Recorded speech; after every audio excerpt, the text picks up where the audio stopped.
Hey, what's up, wrestling fans? It's Big Joe Yarbrough here from the DGenerationXL Wrestling Podcast, and I'm here with my one and only tag team partner, Dylan Pack, and today we are going to be covering the Wednesday Night Wars, Night 1, baby. That's it, baby. Tonight on the same night, we had NXT, and we had the debut of AEW's Dynamite, Wednesday Night Dynamite. Yep, live on TNT. It was an awesome thing, and we're excited. Hope you guys continue to join us here as we cover every week of the Wednesday Night Wars. We're going to go match for match, hour for hour, and we're going to be talking about comparing the shows, and we are going to give our personal wins and losses and who overall won the week for us every week. So stick around on the DGenerationXL podcast where we cover all things wrestling all around the world. Break it down!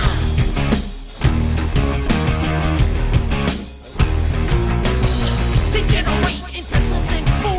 We just got tired of doing what you told us to do. That's a break, boy.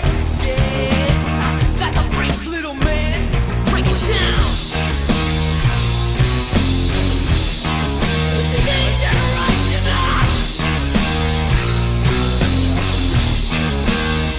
Degeneration. You think you can tell me what to do? And we're back. Thanks for tuning into the DGenerationXL podcast. Make sure you guys share this around. Follow us on all social media, DGenerationXL on Instagram, on Twitter. We're really excited to have you guys here. We're going to go right into it here. We're going to break down the Wednesday Night Wars. It kicked off, and it did not disappoint. Did not disappoint. We watched 4.5 hours worth of wrestling right now, and I got to tell you, it's exhausting. I thought I would be way more over it, but let me tell you something. I will say this. It made me feel like a child again for so many reasons. Hearing Tony Schiavone, hearing good old JR, flipping between channels. And, you know, back in the day when I was a kid, we used to have to, like, put the tape in the VCR and record and watch back. Having DVR really helps out. But it made me feel like a kid again because I noticed something. We really never picked up our phones. Not once. I did not look at my phone once. No, we were just like, and it wasn't like to look at sport. There was just not really lulls from either programming. It was 4 hours of sitting up. NXT had a little low for me.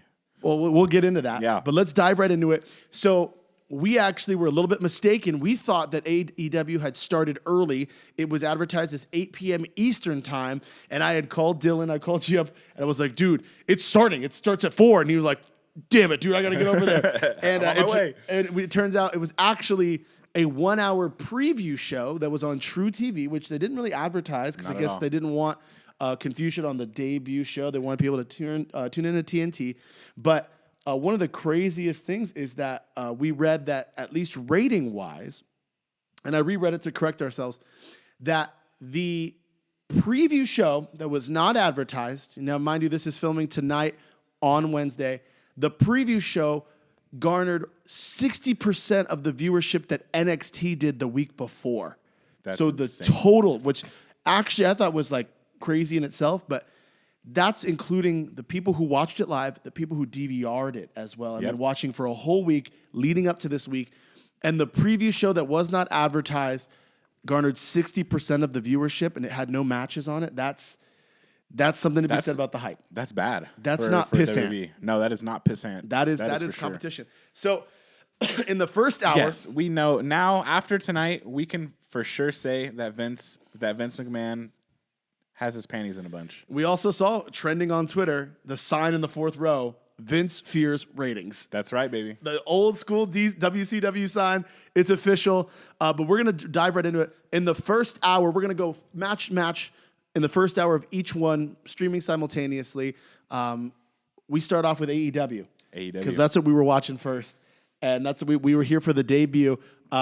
We loved the intro package they debuted with the colors. Yep. I Prevail doing the song. Dude, that intro was top-notch. The intro was top-notch. And we kick it off with our first match in the first hour. We have one of the vice presidents, Cody, the American Nightmare with Brandy, coming out with that epic entrance. Yep. The one thing about Cody is I know you think like, oh, he's going over again, you know. Am I wrong? You're not wrong technically by Not statistically, but he's also taken the most bumps. That dude does take bumps. He's taking bumps, and he's putting on a show. He's showing that he really deserved to be utilized as a world champion, star contender. But he was the only one of the night that got the entrance from the floor coming up, and the whole, and then pyro too, with flames, flames full, basically the same pyro that should have started the show. Like, welcome to AEW. Bah, bah, bah, bah. It was like for Cody. It was for Cody, which I was for. But he comes out looking great. Oh, He's yeah. really looking great. And he faced off against a young former AAA champion, Sammy Guevara, 22 years old. 22 years old. Makes me sad. It makes me sad about my life. Looking at him and his physique and how he's working. I mean, we want to be wrestlers maybe someday, but that made me feel so small. Yeah. Oh my God. But yeah, what did you think of the match? Cody versus Sammy Guevara. I think it was a great match to highlight Sammy's abilities because, again, even to me, I don't know about for you, but he's a fairly new wrestler to me. So seeing him, I know we saw him against Kip Sabian, right? On Yep, Super Kip Sabian, Yeah. Penelope Ford's new boo. Yeah. But I think it's another match that really highlighted his abilities. And dude, if he's 22 and doing this now, he's got a long road ahead of him. That's something we were talking about in the whole thing that AEW's roster, it's like so young. How many people under 30? I don't know. We have to look that up. That would be a good statistic. That's a good statistic because, I mean, I think the oldest guy there has probably got to be, Dustin Rhodes is the oldest guy there. Dustin Rhodes, But- and Jericho, And Jericho, 47. But then after that, you got what? Moxley? Frankie Kazarian. Oh, I forget about Kazarian and Daniels are also. Yeah, and Daniels. Kazarian and Daniels are pretty old. But still, you got a good balance. Oh, for sure. But a lot of the- veterans and new guys. A lot of those guys are there. But I enjoyed the match thoroughly. I thought Sammy really did a good job of finally doing a full cement heel turn. Yep. He pulling Brandy Rhodes in when the Tope Suicida happened. Oh, that was rough. That was a rough bump. They didn't give Cody very much room on the outside there. No, they didn't really give him a lot of room in general, and they do the hard barricades. They don't do the soft ones that they do on Raw and SmackDown. And then that was also when we got our first glimpse of Kevin Smith and Jay. Jay and Silent Bob were out there. Yep. I remember we were watching, like, is that Silent Bob, dude? Whatever, dude. All right. But Any press is good press. yeah, baby. it was really good. I thought it was a great match. It garnered some attention and some great starts. I would have liked to see SCU start again because I think they just do a good job of getting the crowd going. Oh, you know? hell yeah, they do. But this was a great start. It didn't make Sammy look weak in any way. In fact, I think Brandy kind of distracted Sammy a little bit so he can get the disaster kick. It's kind of a you tag me, I tag you back. Cody gets the win again and remains undefeated, which is smart. One of the things we loved, I don't know about you, but I think we both said it. We love that when they come out by their name, their record. it tells them their record and their overall record. So if they're in a singles match, it sa's singles record and overall record. And I thought that was really great because technically Cody, the American Nightmare, is technically undefeated in singles competition, but he had lost to the Young Bucks with his older brother, you know. So, but I thought that was great to make it very clear, like he deserves this title shot because he in singles competition He has not lost. he has not lost, and made him look strong, made Sam look strong. At the end, Tony Schiavone comes in the ring, which made people really excited. I thought we were getting post-match interviews, which I'm down for. which I'm also Feels like a down real for. fight. It makes it feel like a real fight. And honestly, one of the other things that we brought up was the production value. They listened to the DGenerationXL podcast. That's right, baby. And that production value was way up from all the pay-per-views. Oh, way up. 100%. Just the But I think that probably has something to do with TNT. I agree, but it was great. That's what we were wondering. I wonder if TNT is going to help. It looks like they did. The transitions, everything looked It was perfect. spectacular, and I thought it looks better than WWE. I think it looks better color grading wise. I think it looks better just angles wise, and they just and the arena. There was no blackout curtains, dude. and it was loud, and it was just a great way to start the first hour of AEW, and then right after we get more action. Sammy interrupts Cody's interview, then comes in, what you think is going to be a heel turn, and comes in for the handshake. They shake hands. They're just jabbing it up. And then Sammy decides not to warn Cody about an oncoming Le Champion, Chris Jericho, and blindsided him, and the crowd just pops. Of course. Pops. And then the best part is Sammy still does a half heel thing. He just kind of Puts his hands up and walks away. And Jericho just does Jericho things. That Judas effect, he doesn't care. He's gonna wreck you with that thing. Dude. Oh, dude! And then he hits him with. I mean, he hits him with 2, 3, code breakers. And then what we saw from AEW, which was the first time we'd seen it, was that during the commercial breaks, they went split screen. And so we were able to watch the entirety of the wrestling match. The entirety of the match and the entirety of Cody Rhodes just being beaten by Chris Jericho. And Jericho is like, this is where I think it compared in the first hour.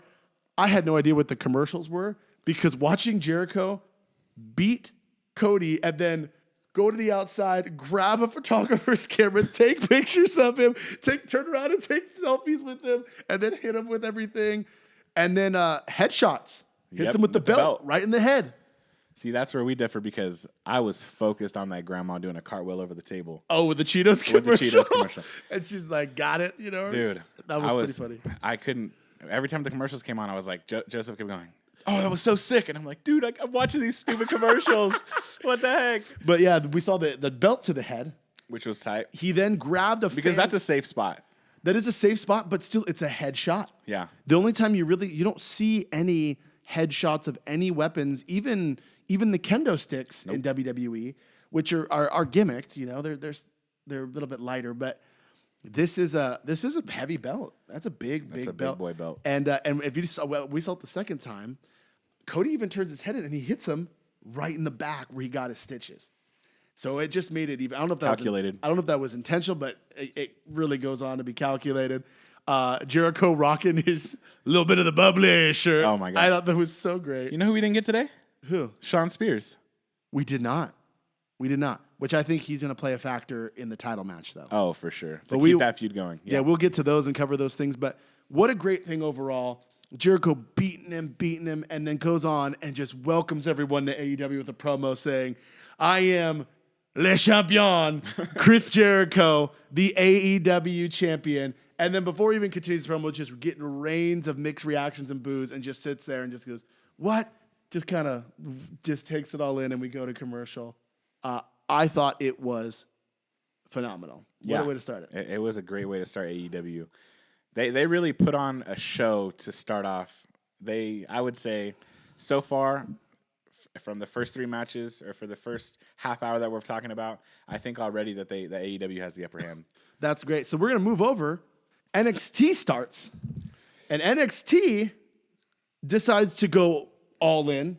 And they open NXT live on USA with the NXT Championship, Matt Riddle versus Adam Cole. And off the bat, this was a 5-star match. 5 stars. 5 stars without a doubt. It was incredible. I don't necessarily agree with them starting the show. Not at all. With the championship match, but I mean they were trying to compete, and the match was fantastic. But I feel like it took a lot of energy out of me to start the show, and I didn't have that energy moving forward. I can sympathize with that. That is what got me because we weren't bouncing between channels. We were streaming it, so we watched AEW live on Sling TV. That's right. And we watched that Sponsor live on us.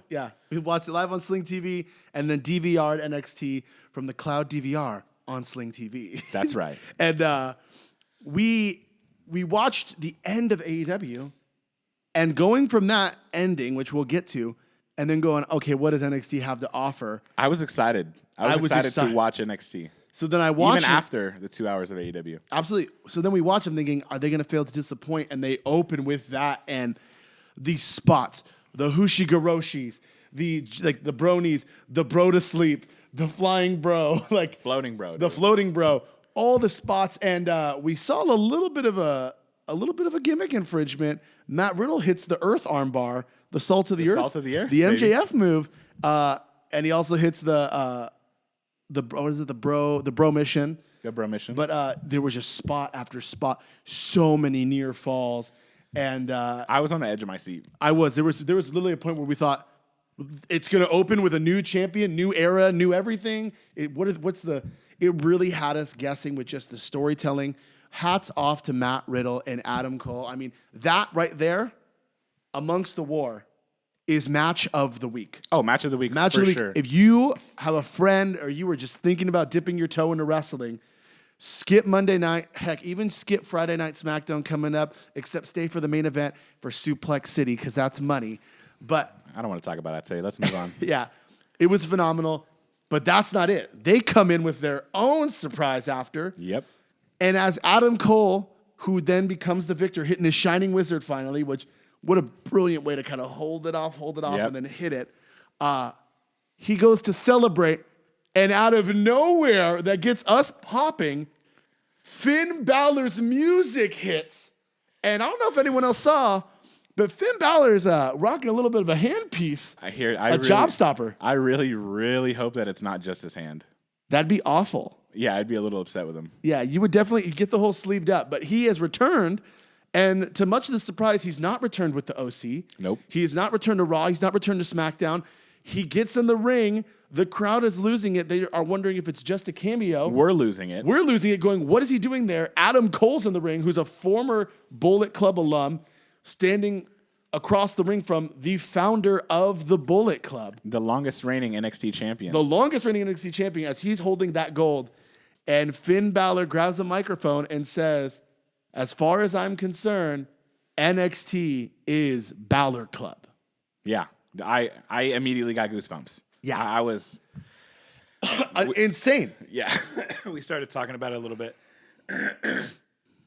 And Joseph brought up that it was kind of disappointing in a sense because that's your inaugural Universal Champion. Yeah, I felt like, I mean, it's still a new brand to me, and I get your idea. If you're trying to make it a third brand, Yeah. You Let's have get- to have stars. let's get stars who are established, but also have history. Yep. Makes total sense. But for me, it was also like, I felt as if the OC could have really used him. 100%. Used him, not just that they need it really, just the booking can be better with the OC and they can get by, but that could have added some stipulation with a Rollins kind of storyline or something like that. Yeah. I think the highlight for me from it was, and he's probably had his best matches in NXT. First of all, second of all, he has, in my opinion, probably has a lot more fun in NXT. 100%. And now that he's married, he probably would like to be stationary. He Yeah. lives in Florida. So he probably thought, hey, we're back from our honeymoon. Let's just let's do a couple more months. And all that did, baby, was ignite this fire from the Wednesday Night War. Oh, it did. All it did. That's all it did. You got all these alums, the Elite being the Bullet Club members, Cody being a Bullet Club member, and you went and took the original Bullet Club member, the king of the Indies, the taker of the Indies, if you will, Yep. and you said, he's NXT now. That is huge. That is Tripp's boy. That is right Tripp's there. boy for That is sure. Tripp's boy, and I'm sure he probably proposed it to him in that such a way where he's like, we're gonna go head to head, and I need you in my corner. And I thought it was brilliant. And what I think I'm excited about is that's also where the Demon's born, Yep. and we're gonna see maybe a little bit more of the Demon. Yeah. Which I don't want it to be all the time, but I also liked seeing it more At than it was takeovers. at takeovers, at certain takeovers. I mean, you've got Adam Cole, who's got the whole entire Undisputed Era. That's going to be, it's 4 against 1, but 4 men against 1 demon. The Demon always wins. The demon always wins. So it was a great start there. Then we go back to AEW. AEW then goes ahead and brings what we think is the fastest rising star in professional wrestling today. And he showed it. Yeah, he showed it. Brandon Cutler, a.k.a. Mr. D&D. Dirty D&D, baby. Dirty D&D. Has a match to prove that he's not just the victim of his bully. He can stand up to his bully, Maxwell Jacob Friedman, MJF, and he comes out. Justin Roberts starts to announce him, and he goes, just cut my music. Has a mic already in hand. And I went, this is going to be course he good. does. Already. Cut my music. He roasts the audience. He spits his gum out at a fan. He roasts Brandon Cutler, and he's quick. He's smooth.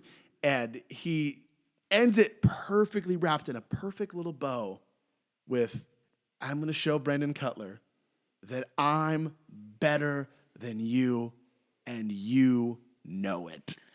I know that he's better than me. 100%. I know that there's nothing in my life that I can tell. I'm a father, I'm a husband, and I already know that Maxwell Jacob Friedman is already 10 times the man I am.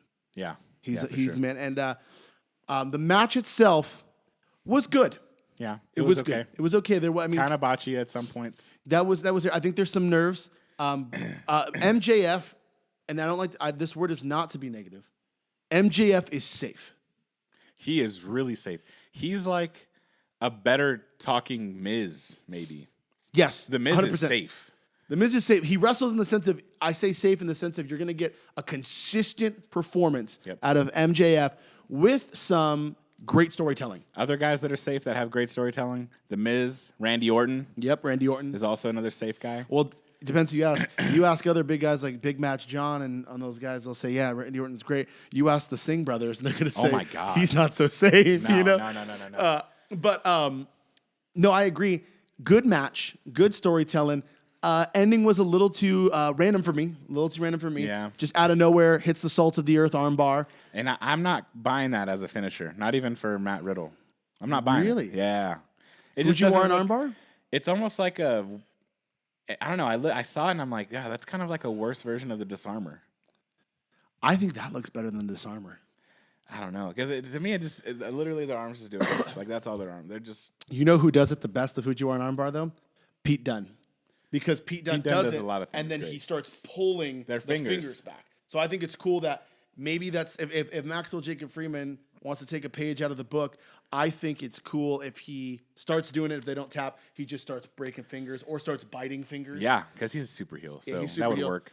So he goes on and he beats Brandon Cutler, clean as a whistle. Does a great job. And we also though saw in that match different camera angles. They have a turnbuckle camera. Yeah, which was... First time we saw it, it wasn't the greatest, but it was new and it was unique, which I'm always down for. Absolutely. I thought it was great. I thought I like seeing new things, and they're trying new things, and it was good. Back over onto NXT, they kept the train rolling. Yes. They were here to grab your attention, and before it's too late, I think looking back on it, I think that they thought they're closing with the Elite. Yep. And the Elite is in Hot Topic. They sell more than any of our guys do in Hot Topic. They sell more merch than our big merch movers. Yep. We're just not even going to try to go. So let's try to keep you watching so we keep your ratings, and then go ahead and flip over to that because they kept it rolling. They hit you with, boom, Cole Riddle, 5-star match, Finn Balor surprise to NXT, and they hit you with one of the most entertaining wrestlers today, Velveteen Dream. Oh. And he comes out That is my boy. in a cloud of lust and love purple and and- love and haze. And I'm mesmerized by Velveteen, dude. yeah, he has innuendos about taking on multiple men at once. At once? He Yeah, talks. and He he has a couch of many women who he doesn't call by name. He calls them like, "What about you, Blondie? What about you, sweetie? What about you, honey?" It's just so great. Hits a promo on Roderick Strong and talks about trying to get his North American championship back. Which solid promo, not just solid, good. Velveteen is fantastic on the mic. His character, I mean, Patrick Clark. You remember Patrick Clark? I do remember Patrick Clark. Back from those days, Velveteen Dream has become one of my favorite wrestlers. 100%. I'm also a huge Prince fan. I have a Prince tattoo, and I Yeah. think the whole gimmick is great. The only thing that kind of bothered me was the purple was too much. I couldn't really see him, you know? There's no such thing. Well, I mean, like, I get the coloring, but, like, a little bit more definition in his face, because I think he also sells with his face. He's also hot. Yeah, when we've also seen, when we've met him in person, the face when you meet him, and it's like, hey, it's nice to meet you, and it's like, over here. And you're like, He's also one of the guys that keeps kayfabe alive. oh, I love it. When we met him at Access, he made sure to have security guards outside telling everybody, do not touch Velveteen Dream. He does not want to be touched. He's not in the mood to be touched. And then as soon as we got past the security guard, he's like, what's up, guys? Like, shook our hands, gave us a hug. But he did. I did notice. So he comes in and then like he puts his hands around us. He takes the picture. Very, very lightly. But as soon as we leave, he's got that guy giving him hand sanitizer. Like, Yep. Boom, right away. Dude, I love it. Dude, he's so good. He's so great. But solid promo. It was super great. We have another promo over at AEW, but a celebrity promo.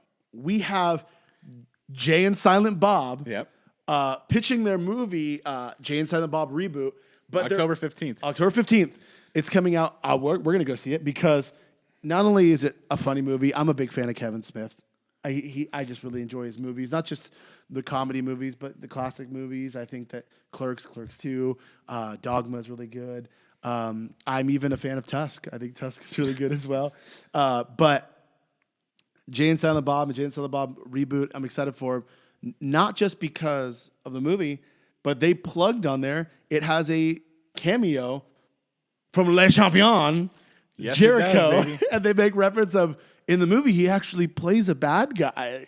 Yep. And it's like just they're really great on it. But kudos to Kevin Smith, knowing his place, not just here to plug a movie. He goes, movie comes out October 15th, but wow. AEW, just What a show. What a show. He just pushing it. He gives kudos to Cody Rhodes, kudos to Sammy Guevara, kudos to Jericho. And they're immediately, he keeps it alive with Jay as well. They're interrupted by our Lucha brothers and Helico and Jack Evans. Yeah, Helico Jack Evans. Man. And they I didn't really understand it. I think it was just to get some heat and to get some recognition. Yep. They're great heels. And what's cool was they're there talking smack, and Jay gives some smack back, saying like, "Don't you guys have to actually win a match? Yeah, you guys can't even win one match." Yeah, and that gets loved it. good little pop from the crowd. And when they look like they're about to take out Kevin Smith and Jay, who the man had a heart attack. Yeah, Like, come on. dude, what are you doing? He's also looking great. It looks great. Private Party subtly walks over, hands them their beers as if they're with them, and kind of scares away. Dude, and Jack they're doing Evans. the solo cup thing too. Two. Yeah. Two. They're doing it as well. Yeah. Well, they every time I see them, they have a drink. Well, that's Private Party though. That's always been the thing. I get it, but We need to look up who was first, because I think Private Party's been around longer. with that gimmick, With that gimmick, they've always been that. When I saw their little backstory on the road to one of the pay-per-views, they've been doing it for like 7-8 years as Private Party. ooh, so this is copyright infringement on freaking Street Profits. Yeah, All right. but I don't know. I don't know about the solo cup thing, but I know that their whole thing is like they're the life of the party. Yep. They're VIP, but decent promo, was entertaining for the casual fan. They go, oh, okay, that's good. Yeah. I thought it was great. Then going back to NXT, they go right back into the action on NXT. They give us Io Shirai, which, man, is her new gimmick good. And her music. It is. Oh, my God. Her music was... I love when wrestlers... You see, the thing is, you can't be a top wrestler without a good entrance music. Yeah, You can't. you can't. Somehow Johnny Gargano's doing it. It's like Sleeping with Sirens. Sounding like theme song. It's all right. So, yeah, Mia Yim versus Io Shirai. Io Shirai... The head baddie in charge, remember? The head baddie in charge. Who is that? That's Mia Yim. Oh, that's Mia Yim. She's That's the right. baddie. Stop it. I feel really uncomfortable saying the term baddie. Baddie, yeah. A baddie is really weird. Io Shirai goes over on Mia Yim in this one. It was an okay match. It was botchy at points, but overall it was a good match and kept me watching. I didn't want to turn away. What do you think? What did you think about it? I thought it was a great match. I was watching still. Again, I agree with Bocce. We had talked about something that I think there's actually two levels of professionalism. And I think some wrestling fans will see one as professional and one will see it as not. And I don't think either way is wrong.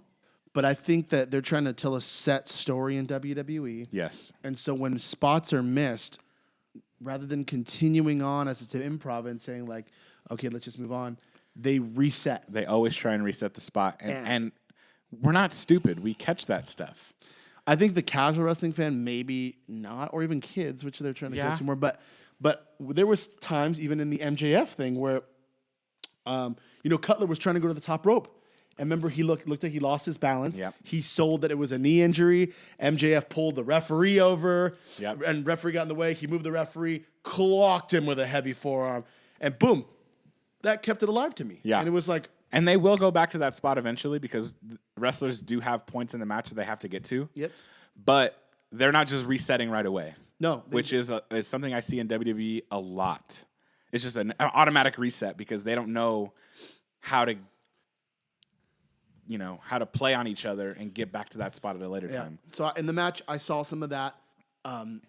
But it was still an entertaining match. Yeah, Two great match. great superstars, and Io Shirai is really, really developing as someone that can be I hope. a star. Yeah, I hope that either her or Candice LeRae will eventually take that belt off of Shayna Baszler. I hope it's Io Shirai. I think Yeah, with this Io new Shirai is character, great, dude. she's like the music, the entrance, everything. She's The really character. bringing- the character. She needed that switch. She needed to tap into this thing to beat I want a manager on her though. for talking. Yeah. I agree. That's Yeah. where. Well, we hop on back to AEW, and they don't hop right back into the action. No, We get a great promo from my boys it's always a great promo. from SCU, and wow, are we entertained with Scorpio Sky doing a phenomenal Barack Obama impression? I think at this point it came back from a commercial break, so I was on my phone, and immediately I heard Obama's voice, and I was like, "What the?" And I looked up, and it was Scorpio Sky. I'm like, "Dude, what the heck?" And they actually did a great film promo because the other two guys are in secret security. Yep. He's in the blue suit, and he goes, "Oh, my fellow Americans!" Like just the whole thing so perfectly. He goes, "After extensive research, we've come to the conclusion that this is the worst town I've ever been in." And he goes, "Yeah, there's no secret service about it." Like they perfectly transition. They come out to a big pop as always. Always. And they come out to talk about the tag tournament. And Scorpio Sky withdraws himself from the contention because they had to pick one of those three. I would have liked to see the Freebird rule that they Yeah. could switch out throughout the tournament. Yep. Gives them an advantage. But instead, no, they're going to keep it clean, which is still admirable. Put the old guys in there. Put the old guys, but he had a reasoning. Reasoning was between these two, there's 4 tag team championship reigns, and there's none with me in it. So, you know, we're gonna have SCU handle business, and they are interrupted by the debatably, in my opinion, there's The 2 greatest. people. They're the greatest tag team alive right now. I think it's debatable. We'll get to that. Yeah. but what they are the self-proclaimed greatest tag team in the universe. That's right. In the WWE universe. In all the universe, and there's the WWE universe, there's the Impact universe, there's the literal universe, but I think that's a challenge to my boy in the Broken universe as well. Uh-oh. I think The Hardys? well, there's the Hardys and there's Broken Matt Hardy with that obsolete mule, Brother Nero, Jesus that Christ. spot monkey. I love how he just rags on it for that. But anyway, the Lucha Bros face off and tell SCU they don't stand a chance because they're the best tag team in the universe. And we get a very loud, just Pentagon, one line. You got one line and just hits him with the Cero Miedo. The crowd erupts. Pops, dude. And then I felt a little bad because then SCU tried to like show him like, oh yeah. And they hit SC and it was silent. It was silent. And then the crowd kind of caught on to the you. There is no phrase more over than Cero Miedo. There's nothing more over. The SCU comes on and they right when they hit the U, Pentagon spits in the face of SCU and they start brawling at it. The security comes back. Dean Malenko? Dean Malenko, the official back there, comes there Nice to little break cameo. It was great. I thought this was entertaining. Oh, it Because was- I love the Lucha Bros. Yeah. And it also solidified they're here. Yeah, like they're traveling with AEW at every stop. Yeah. I mean, that's to show up that they were there. They also have their tag team tournament match. I think not this week, but the next coming up week, but 2 weeks from now. It's there as they showed on the bracket and such. I hope that they don't do a lot of house shows. I hope that they keep their wrestlers fresh because I think every wrestler from WWE complains about the longevity of Their week. the season. It never ends. Yeah. I think you don't need to because if they need more money, they work independent dates anyway. Yeah. And so I think it's just consistent money for them. I think it's great. Super great segment. So we go back to NXT and they decide to keep the action rolling. We get to see the first appearance since NXT's been on the USA Network of the former NXT champion, Johnny Gargano. Fresh haircut. Dude, He had a fresh cut. His hair is a whole nother topic we could talk about later. His hair looks like every kid's hair when you were in the 5th grade. It looks like his mom just like licked her hand and wiped it all That's down. what I'm saying. Is like when you were in the 5th grade, like your mom made you get a haircut, but you never did your hair, so Yeah. it was that. Like, can you just do this? Like, Mom, and just Stop. Now I smell like saliva. yeah, jeez, Mom, you're embarrassing me. But he comes out, and to me, a little disappointing. To Shane Thorne, who looked like he was wearing Jeans. a jean Speedo, yeah. What was the tag team he was in? TM12 TM61. TM61, that's right. But his partner asked for his release. Yeah, good for him. Yeah, so I guess he's not even wrestling anymore. He's done. But Shane Thorne, I don't know, man. It's just the character. I don't see the character. The Gene Speedo didn't catch me. I think it was meant to just highlight Johnny Gargano. He is Mr. NXT. He is a locker room leader. But I would have liked to see him go up against somebody a little more established, like a Keith Lee. That would have been sweet. Or a Cassius Ohno. You know, those are guys that I'm actually afraid of. They're going to get... Cassius, oh no. What do you mean, oh no? Oh no, dude. Don't ever talk crap on Chris Hero. The knockout artist, dude. Yeah, he could be the knockout artist if he could fucking last a match. He can't last a match. I think every time I see him, he gets chubbier. I can't talk. He's cashing checks. He's cashing. He's putting them back, dude. Leave him alone. Yeah, all right, whatever. I love Chris Hero, dude. Chris Hero or Cassius Ohno, he deserves more than what he's getting for sure. Yeah, he needs to change up his ring attire though. Why? The basketball jersey. It's mostly to cover up. Yeah, but he tucks it into his Speedo, so that's not covering anything up. I guess. You're right. That's fair. But anyway, we get Gargano Thorne. That's how kind of a lull it was for me. No after thing. Gargano wins clean.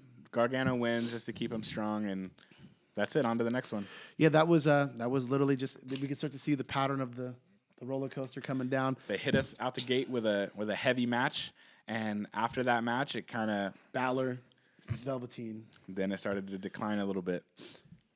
The opposite for AEW. We start to decline with these two back-to-back segments, and they hit us with the match that we were supposed to get at Double or Nothing. The undefeated, the bastard, Pac. And Tony Schiavone saying the bastard, saying it a million times, because it's TV-14, as JR pointed out many times. A lot of times. A lot of times, but it was great.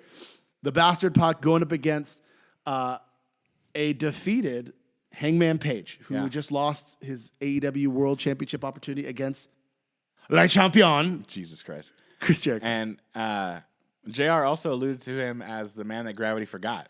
He did. He alluded to him as his former gimmick as Neville, but which is, I was like, and Tony I- Schiavone also almost said WWE. He did. He almost said in the segment before, needless to say, SCU. with SCU, he says, "You're in the AEW tag team tournament," and it was great. It was so tight. But that was funny. But it was also kind of a compliment. It was such at a larger scale.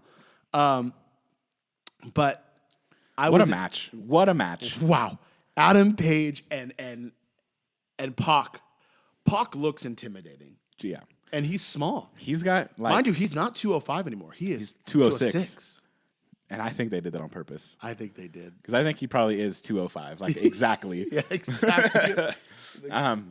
But Pac is unbelievable. And I keep forgetting... First of all, Hangman Adam Page, again, one of these young guys who's under 30 years old. 28, he's my age. 28. Exactly my age. Yeah, and I keep forgetting how good this guy is. That's what I was saying. Your mindset goes, he's like a Triple H kind of guy. Yeah. But then there's one point where he kips up, hits a lariat, and then does a standing shooting star press like a Ricochet on a Neville, and you're like... Dude, it just blows my mind. And the it's guy Tope is so good. Suicidas. Just the contact. He did like back-to-backs. Like, Adam Page is on par, and people might crucify me for this. He's 28 years old. Yeah. Adam Page is already on par in his ring storytelling, ring moveset with Seth Rollins. Yes. He can put on the same show as Seth Rollins. I think he has a better gimmick than Seth Rollins. Oh, yeah. The Hangman? Yeah, the cowboy. Cowboy shit. Yeah, they kept the crowd starts chanting it. Was so great to us because remember you were like, we're waiting for the pizza guy because we gave him the wrong address for accident. Always. And you come out through the door and goes, are they chanting cowboy shit? I was like, yes, they are. But what's funny about the gimmick is it's comedic at times when you need it to be, but you could also make it serious. I'm the Hangman. You're going to hang. because he used to come out with the rope and everything. He could wear the rope around him. Yep. He can grow to be a very serious and future serious heel. Oh, easily. He could almost become this. But here's the thing: is I think that's coming. If he keeps losing, I think it's coming. I agree. And there's so much potential. What a great match, and we have a great storytelling. Adam Page continues on the decline after his loss against Jericho. After his Casino Battle Royale win, I don't think he's won a match. No, he did. He won. He won again when they did the Fight for the Fallen. Remember, he had a singles match and he won. I don't remember who he fought. I remember at the time, but I remember he did wrestle because remember, he wrestled Kip Sabian. Yeah, He okay, did wrestle. that's right. He did because remember he said, "I'm out here wrestling while Jericho's sitting at home." That's right. And Jericho did the whole promo. I don't need to do this, kind of thing. Yeah. But Adam Page, man, so good. But they continue with the storyline. Pac continues to look strong, and he hits the Black Arrow, and wow. No. He hits the Black Arrow while Hangman's on his stomach, and immediately turns it into the Brutalizer. Yeah, immediately What gets a to the tap move. out. It was a great brutalizing him. And no tap out. There's still no tap out. I love it. I love it. He knocked him out again. Wow. I love it. Dude, AEW tonight. Listen, we just looked at the ratings from CBS WWE, and they gave AEW a B+. That was not a B+ player tonight. No, not at all. They kept it going. What an amazing time. We jump back over to NXT, and they start to pick it up a little bit. We get Candice LeRae, which in our opinion is one of the best, second best probably, women's wrestler performing out there today. Yeah. Behind Very close behind Charlotte. the Queen Charlotte. And she is out there wrestling against Shayna Baszler, and man, she put on a show. Yes, she did. She did a phenomenal job. I have, ever since Shayna Baszler entered NXT, I have not been a big fan. I just don't believe that her wrestling is up to par with Candice LeRae. Like even today, like the transitions of her getting into the rear naked choke was like her just falling down. Oh, the Karajuda clutch, whatever. Yeah, I mean it's like she does strikes and then she does the rear naked choke. Like that's really her gimmick. I do like though she does do I like limb isolation when she does the bending of the arm, breaking the arm, putting it on the stairs. Candice LeRae's arm in the stair, that was a sick spot. So that's what I like about Shayna. She's more of a brutalizer, more of to me it's more of a UK style of thing. Mm-hmm. But I think she's great. I mean I know you're not. The match was great though. I will say that. I'm bummed. I was bummed though because I genuinely thought with the way that Candice LeRae was really kind of carrying that match. Yeah, very very much so. That should have been it, and we got Shayna tapping her out. And that's what I didn't like. Two opposite sides. Adam Page wanting so bad to win that he just goes out. He's not willing to tap. Yeah. But then we have a Candice LeRae who just got that close, worked so hard, and who taps out. All match long, Beth Phoenix was revving her up to be this strong-willed, never give up, never say die attitude, and then she taps out. Absolutely. Well, then we go back to AEW, and then AEW, they have their first women's match of the night, and wow again. We have Nyla Rose and Rio, and this was a shocker for me. I got to tell you that. I was surprised. I thought this was going to be a lull for them. Like, okay, it's a good one. This is a way to crown Nyla Rose as this new thing, but whoa, Rio. First of all, Rio is tossed like a rag doll. 13 years of wrestling experience. She's 22 years old. She's 22 years old. You do the math. That's 9 years old. She became a professional wrestler. Yeah, so she not practicing. She became a professional wrestler at the age of 9 years old. Which then led us to start practicing with my 3-month-old son. Yeah, because he needs to get going. Yeah. Rio's on it. Why aren't you on it? So he was practicing his foot stomps on Dad, and he was loving it, killing it, loving it. But Rio, I think he pinned you. He pinned me. Yeah, clean. Rio, man, just sells. Nyla selling the spots of one of the most brutal spots that Nyla does is when she does that rope hung suplex and climbs the ropes. And I told you this is brutal. This is always brutal when she does it. And the drop knee on the neck. And Rio looks out. Rio just looks like she died. Yeah, Rio trying to do the crossbody outside, and Nyla catching her from the bottom of the ring. Like she literally from the knees down caught her, picked her up, and then just brutally telling a story. And Then out of nowhere, Nyla pulling out chair after chair, taking the senton spot on the chair. Then Rio double foot stomping, to which Nyla just eats it. Just eats it. Eats it. And then the whole 80 pounds of Riho. right on to the top of Nyla Rose. She just takes it and then brings her in the ring, and then she double foot stomps her on the back, goes for the double knees. Nyla moves. She gets her again in the knee and hits the double knees from Nyla's knees. And to the shock of everybody, 1, 2, 3, Rio is the new champion. Yeah, I was not I think probably 90% of the viewers were thinking that this was just going to be a crowning moment. A cool match for Nyla Rose to become the first AEW Women's Champion. But boy, was everybody wrong. And then we get an appearance from Michael Nakazawa. And he comes out, and it looks like he's going to interview her. Yeah. And Nyla just establishes her heelness. She comes and not only attacks Rio, but attacks Michael Nakazawa. Yeah. And just doesn't care, drops him. Just beats the crap out Beats of the him. crap out of him. Referees are trying to stop her. It takes Kenny Omega to be the one to stop the whole thing. Good on him, too. Wow, what an amazing time. Also, Britt Baker was a part of this match. She was on commentary and did not play a role at all. No, I don't think I heard Britt Baker's voice more than 5 times. But I kind of like that. I kind of liked it, and I liked that they kept showing her face, and the whole time she was just fixated on studying the people, and then made a smart comment, almost like she was unhappy, but like you could tell it's kayfabe, but like in the sense of maybe next time you guys see me, I'll be in that ring. 'Cause that's where I need to be. That's where I need to be. You know, like she was like scout. Basically, I'm here to scout. I'm not here to commentate. Yeah. Which I thought was great, and it really brought an up here. So then we get over to NXT, and they really fill out. Up until the 30 minutes. The last 30 minutes here. We get Pete Dunne with Danny Burch. Some good old-fashioned, British strong style. British strong style, UK wrestling, and they put on a show. A nice, stiff, technical match, which Pete Dunne Goes over with the course. bitter end.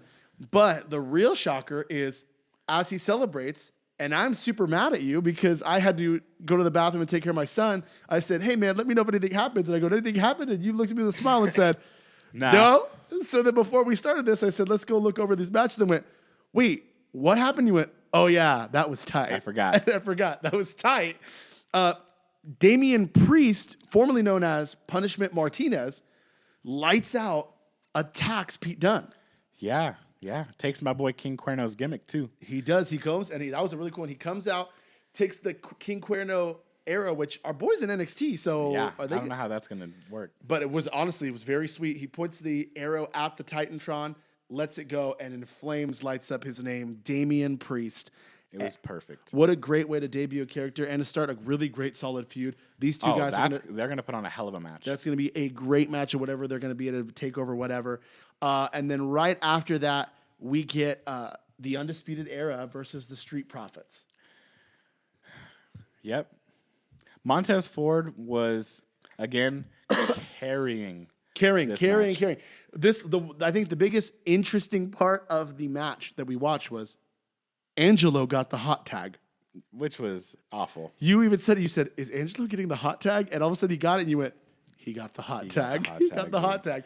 And he comes in, and he starts off pretty strong. Yeah. He starts off pretty strong, gets some... But it's also because the Undisputed Era are way better sellers. Yeah, they're selling it. And then what's super funny is they're coming after him, he's selling it, and then they get in the corners, and we go, oh no, here comes the 360 splash. And he hesitates on the first one. He goes too far, and he's like, I mistimes it. He's like, and then just jumps anyways, dead stop, no momentum.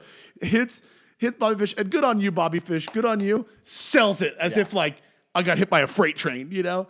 And then goes and does it to Kyle O'Reilly.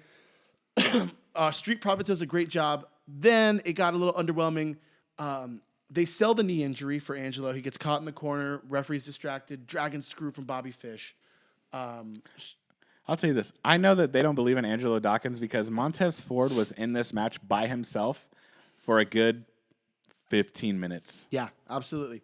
He was without a tag to Angelo. He was great. And then he gets his dragon screw. He has the knee injury. He's selling it. They put the knee bar on him. Montez tries to save him. Bobby Fish hits the guillotine. It's a spot we've seen a lot from Undisputed Era, and they really patented at the TakeOver 2 WrestleManias ago, whatever. They plow into each other to break up the submission. What was disappointing was that, they do that crazy spot. Montez, swantons over the turnbuckle to the outside, throws in Bobby Fish. They set up for their tag move. But then Kyle O'Reilly comes to just kick that knee. Little chop block. And Angelo really doesn't sell it well. He just drops Bobby Fish. It doesn't even drop him in a bad way. He kind of just like places him down. He's like, oh, my knee. And then, they have out of nowhere, Montez is distracted by my boy Roderick Strong. Angelo hits a pretty rough bump of a spear. He's not the best spearer. Not the best at And so it really kind of hurt Roderick. I think it wasn't so much like, oh, that looked painful. It was like, oh, homeboy's just tangled. On the apron. Ouch. Yeah. Montez is distracted. He gets taken out. Undisputed Era has the turning page move that they have with the sweep of the leg. They get the 1, 2, 3. Low. The high-low. But they close out this show with the Undisputed Era draped in gold again. Roderick there celebrating. And Adam Cole comes out to celebrate at the top of the Titantron, pointing to his boys. And then we get the return of Tommaso Ciampa. Yeah. And Psycho Killer. I love that he's back. I just don't think that this was the right time to come back. It was confusing. What was the point of Balor? Yeah, why did Balor come out to face off against Adam Cole in the beginning of the NXT, and then Ciampa comes at the very end? Well, I don't understand. Are we going to have a 3-way feud here? I don't understand what's going on. Can I be honest with you? I'd much rather have Ciampa. I would much rather. Well, who do you put Finn Balor against then? I put Finn Balor against a Gargano. I mean, do you have Finn Balor, dude? That would tear the roof down. It would tear the roof down, but Finn Balor has to go over there. Yeah, that's fine. Have him go over on Mr. that. NXT. On Mr. NXT. I'm the Mr. NXT. Yeah. That's great. Finn Balor is going to put on a great match with anybody. Exactly. Or you have him even go up against what's his name? Matt Riddle. That's true. There's so many matches that can happen now with a Finn Balor. Let him get reestablished, reignited to the fold of NXT. But yeah, I was a little disappointed with that. Yeah, we ended the night. Like we said, Exciting. We started off strong with NXT, and then as the middle of the card, from the middle to the end, kind of died out a little bit. At the end was scooped up a little. Scooped up at the end, and then I ended the night pretty confused. Yeah, a little confused. It was entertaining, but confused. Entertaining. We go over to AEW. Boy. We want to preface this video here and just take some time here at the DGenerationXL Podcast. We want to apologize. We're sorry to Nick and Matt Jackson. There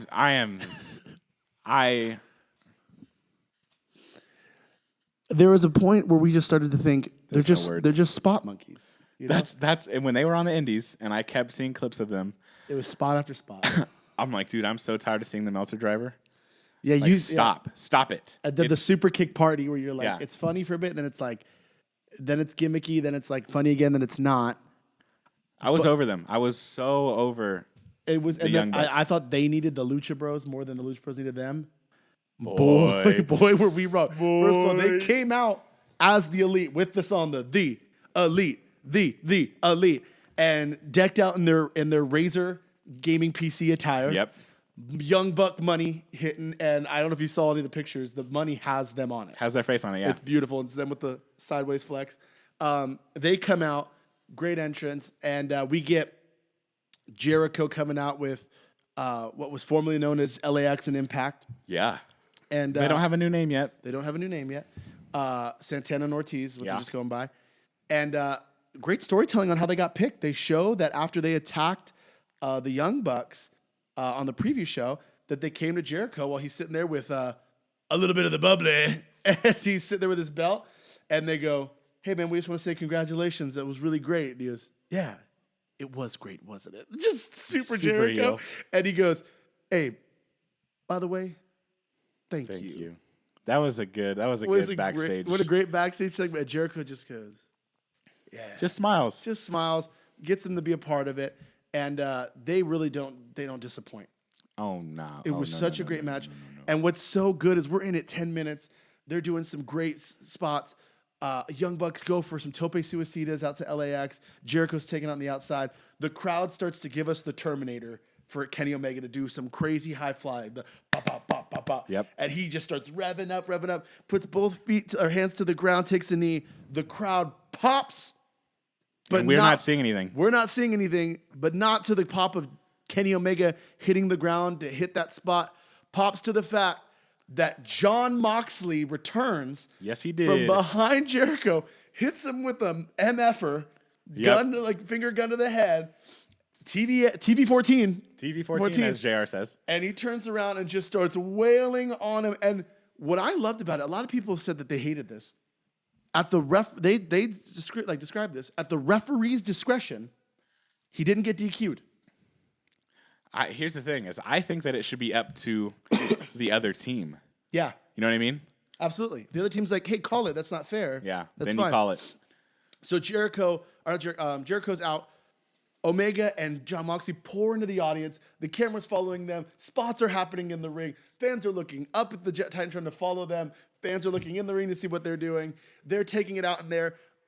Kenny throws a trash can at Jon Moxley, and then John's fighting it back. He hits him with a mop. A mop.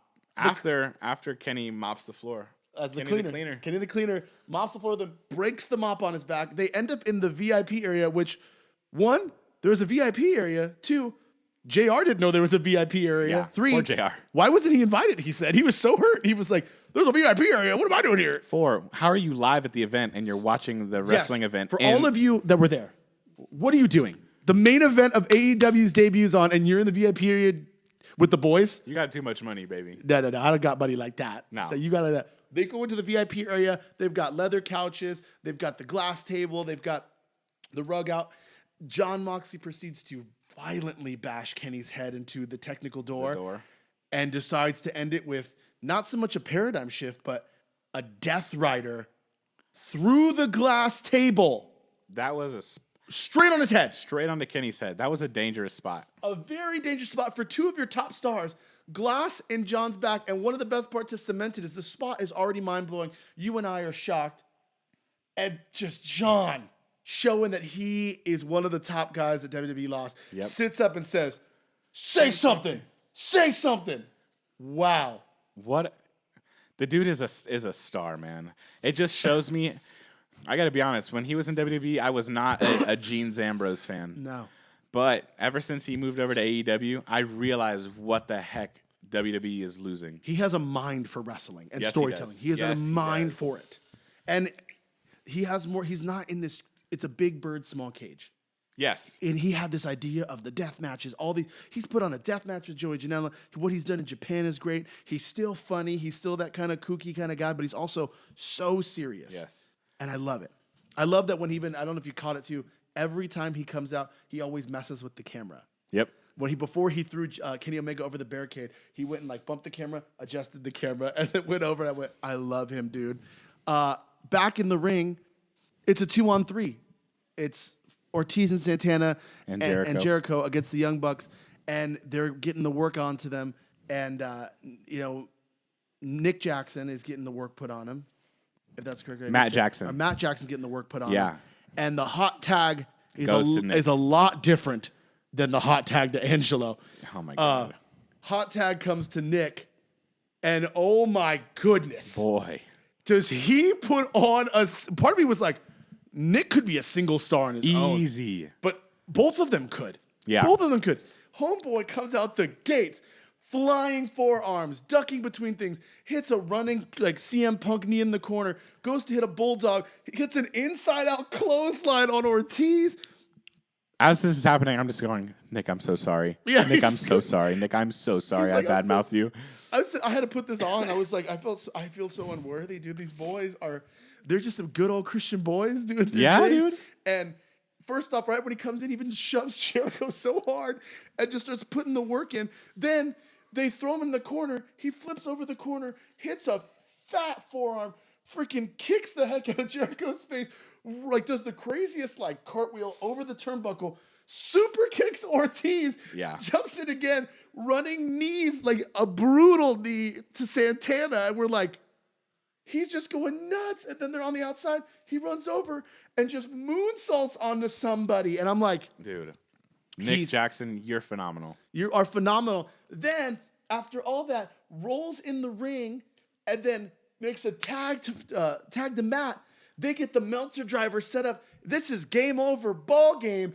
And all of a sudden, they hit the Meltzer driver, and out of nowhere, Y2J hits the code breaker on the springboard. On the springboard. I sat there going, oh my goodness. He hits it. Santana and them finish this amazing sequence. They throw Nick back into the corner. Matt back in the corner. Yeah. Or it was Nick. Nick took it. Nick's in the corner. They give him one of the fattest forearms. He falls down to the ground in a squatting position. He kneels for a whisper in the wind. And one of the members of LAX hits the biggest springboard, like cannonball. Yeah. Just all head and neck on him. And then they pick him up, and both of them throw them into Jericho. And Jericho hits the Judas effect. Stiff. That dude, that move. And at this point, Jericho's, I think, 48. Yeah. Jericho doesn't give a damn. He doesn't care. If he's going to break your nose, if he's going to break an orbital bone, he is going to nail you with that elbow. He nails him for the 1, 2, 3. The Elite take their first loss. Yep, their first loss. And I have to stop underestimating Jericho. I keep Why are you doing that? I'm like, every time I see him, I'm like, damn, he's so old. Like, What? God, he's so old. Le Champion? The Le Champion, yes, he's old. He is old. Like, I look at him and I'm like, dad bod gets worse every day. Whoa! That's a DDP bod if I've ever seen one. It is a DDP bod. And you and I both know we wish we had that bod. I wish I had a DDP bod. If I had a bod, He's kind of got Kofi chest. Well, he's older though. That's I the know. thing. I know. That's what I'm saying. Okay, I know. So that's what I'm saying is every time I see him, I'm like, damn, like the dude is old. He looks and then like I an see old him in the hockey ring. player, though, yeah. I like. And then I see him in the ring, and I'm like, dude, I He's don't with the big understand. boys. I do not understand. There's 20-year-olds in that ring. And He he's will holding keep it. up with anybody. That code breaker spot was so amazing. Perfect timing, timing and everything. execution. He hit it brutal. I don't know, man. I just don't know what to say. So then we think, wow, What an ending. what a better tag match than the tag match we saw. And then what happens is they start beating on the Young Bucks because Kenny is out incapacitated. And again, we're wrong. Here comes Cody Rhodes to save the day. Looking fabulous. Looking fabulous in a suit. He starts laying it into Santana, laying into Ortiz, and he starts laying into Jericho, reigniting that feud that they're going to be having at Full Gear. But then out of nowhere, here comes Sammy Guevara, who young gun. kind of left it alone, turns Cody around. Cody's a little shocked. Low blow. Kick, low blow. They start beating on him. Crowd pops again. Dustin Rhodes is there. Full Gear ready. with Another the P. guy that will hang with anybody at his Again, age. he hangs there. Yeah. He comes to the rescue of his brother to even the odds. He takes out Sammy. He takes out Jericho. And one of the members of LAX hits one of the best power slams. Yes. One of the best catch power slams. Hits that power slam.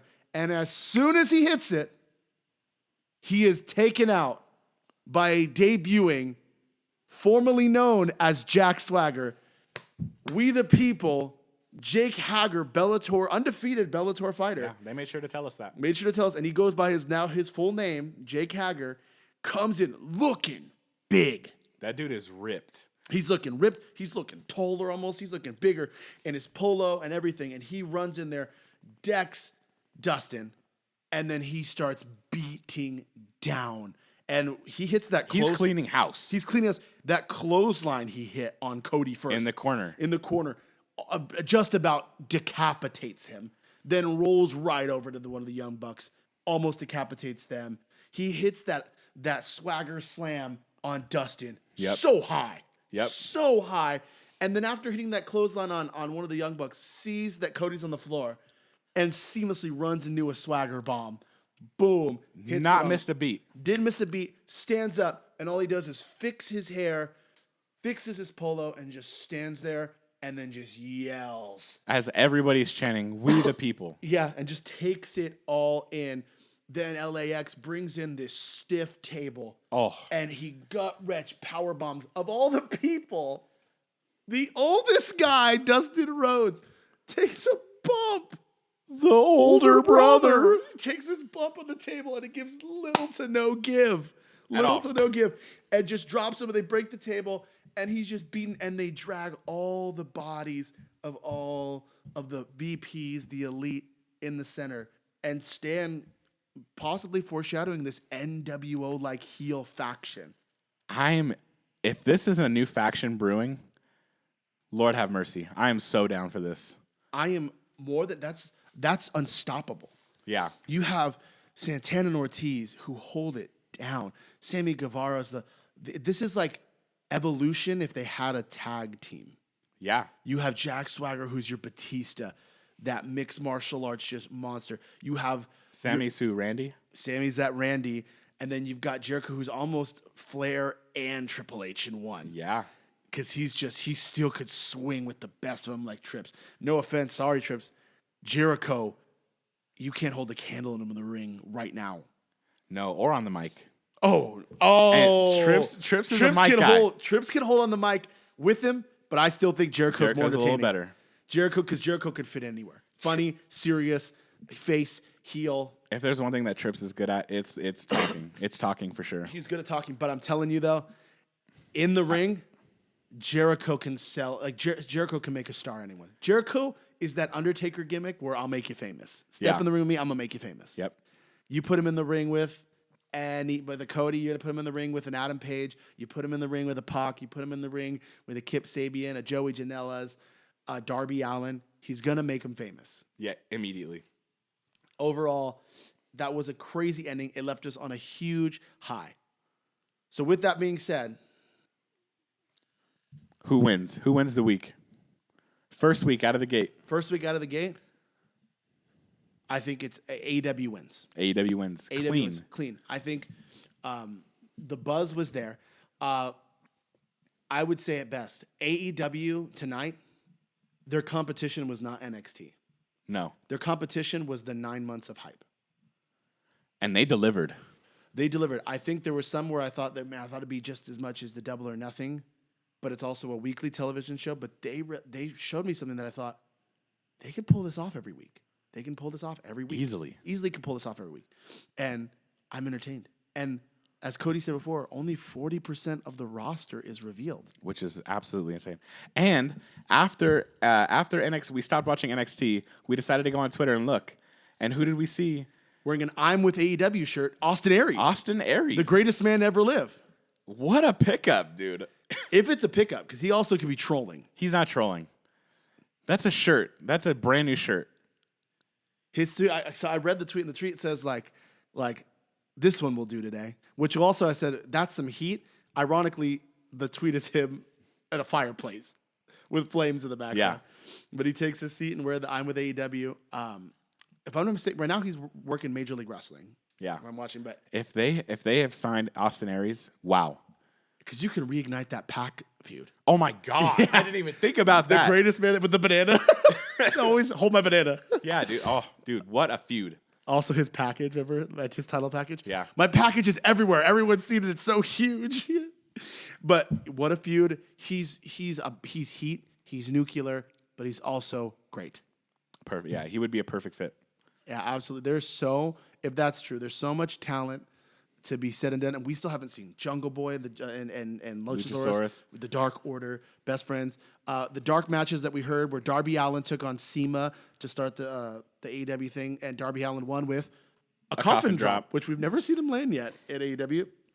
And then the dark match after the main event was Pentagon, Phoenix, Jack Evans, and Angelico taking on Private Party and the Best Friends with Orange Cassidy wandering around the ring. Making the save at the end. Yeah, which is great. So I guess Pentagon and Lucha Brothers and them went over, which is great. But it was overall, AEW wins for me. The production value was up, and I want to watch next week. Yeah, I want to watch it. Let me say this. NXT at the first hour put up a great fight. I got to tell you that. They started off hot, declined at the end. But AEW is there, baby. AEW is the way right now. They got off to a hot start, and they started strong. They ended strong. So you think they take the win? AEW takes the win, 1-0 AEW. Yeah. Well, thank you guys again for joining us here. We're gonna keep tally here, 1-0. Comment what you guys think, whether you guys agree, disagree. like and subscribe our D-Generation XL podcast. We're going to be following up with you guys with a recap of the week on Friday that we'll start filming after our Friday night SmackDown that we have live from Los Angeles, which we'll be covering, as well as Monday Night Raw's Fallout, and then we'll be covering Hell in a Cell Fallout, filming right after the pay-per-view event. Yep. So it was a great day for wrestling. Yeah. And there's so much more to come. Exactly. So expect a new video from us on Probably Saturday. Saturday morning, Saturday afternoon. Yeah. Don't hold us to it because we've been having technical difficulties. So We'll figure it out, baby. we'll figure it out. And thank you for joining the D-Generation XL podcast. My name is Big Joe Yarbrough. And I am Dylan Pack, and we appreciate you guys' support. We are out. We're here, all things wrestling, all around the world.